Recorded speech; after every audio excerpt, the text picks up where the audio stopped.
With hurricane season a week away, always important reminder to keep your eye on the forecast. That's why our chief meteorologist Jeff Edmondson is here, of course, with what's happening now. And of course, we're even looking at the tropics before June 1st. Yes, we are. Even though the hurricane season begins on June 1st, the Atlantic doesn't have a calendar. It just forms storms right. when conditions are right. And we're watching for an area that might develop, probably not, but it still has a low chance though. So if this does develop, it's going to stay in the central Atlantic. It really won't even be strong enough to throw us any swell or any surf. So we're not seeing any impacts out of that. But the first named storm this season, when we do get that, will be called Alberto. Here's a look outside at Tower Cam 10. We have mostly cloudy skies, but those clouds are starting to clear out right now. We had some rainfall come down across the Hampton Road cities not too long ago. Really heavy rainfall. That rain moving through Elizabeth City now, but it's starting to slow down in your area. Not as heavy right now, but it's still pretty steady right through downtown.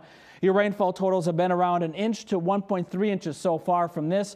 All of the rest of the rainfall that we had come through Franklin, through Wakefield earlier, and even into Newport News, that has now faded away. So we're seeing that rain come to an end, and we're looking now to drier conditions overnight. 1.5 inches of rain for Suffolk, 1.3 inches of rain Edenton. This number is still going to grow for Elizabeth City because it's still raining right now, but 1.3 and counting. It'll probably be around 1.4 or so by the time this is done. 0.8 inches for Chesapeake, Newport News, about 1/2 inch of rain. Other locations much lower than that.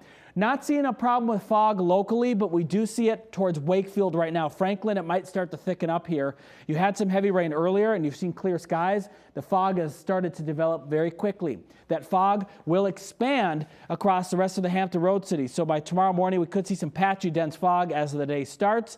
And then by mid-morning, 11 a.m., it's gone. So a little bit of fog as the morning begins tomorrow because of the heavy rain that we just had come down. I believe the fog will be the worst where we had the rain.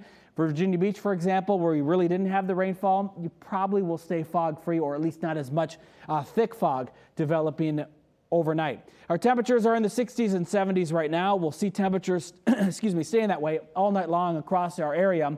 The rain moving out now. We'll see partly cloudy skies tomorrow morning, partly cloudy skies by midday, and in the afternoon, an isolated shower may develop. We still have the warmth, we still have the humidity, so that might develop a couple of showers for our Saturday. Same thing on Sunday too.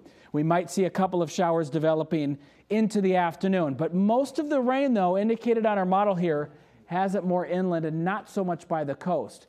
Again, remember, we still have the warmth, we still have the humidity, so that could still mean a pop-up shower anywhere across our area. But don't let that chance for a little rain spook you if you have those outdoor plans.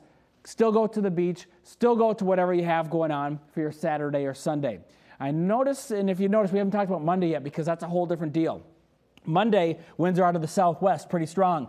We could see high temperatures in the upper 80s across our area, and some rainfall may be coming into the region midday, and possibly towards the evening, we could see some stronger storms. 70s and 80s for the Outer Banks in North Carolina tomorrow. Oceanfront, 77 degrees. The Steel Pier Classic going on tomorrow at First Street. Should be fun for another day of that. I wish there were some bigger waves for that, but we have great weather for the Steel Pier Classic and the Art Expo too. 80 degrees in Melfa, 80 degrees in Yorktown, 82 degrees in Newport News. Let's talk about Monday again. Midday showers are possible, but evening thunderstorms and a cold front moving in is also a possibility too, and that could be strong to severe. Here's your 7-day forecast. Highs will be in the 80s for tomorrow and the entire weekend. We're going to see temperatures in the 70s into next week.